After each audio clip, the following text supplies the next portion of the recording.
ഒരിക്കൽ നീ എന്നെ വല്ലാതെ വേദനിപ്പിച്ചാ പോയത്. സമയമെടുത്തൊരുപാട് അത് മറക്കാൻ.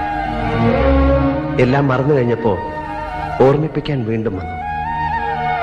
മനസ്സ് വീണ്ടും ആഗ്രഹിച്ചതുകൊണ്ടാ സ്വീകരിക്കാമെന്ന് തീരുമാനിച്ചത്. അപ്പൊ വീണ്ടും പോകുന്നു എന്ന് പറയുന്നു.